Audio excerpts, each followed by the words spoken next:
Okay, so I have 17 enchantment levels, and I'm gonna enchant this bow with power 5. So let's see.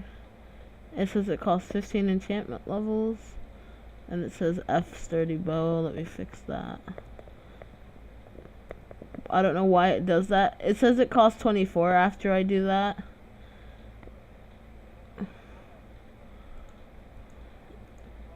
I'm checking. Hold on. I'm just gonna put it, and then it says enchantment costs 15, and it still doesn't give it to me, and then it says it costs 12.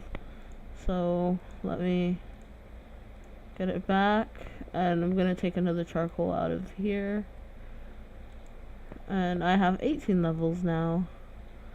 Okay then.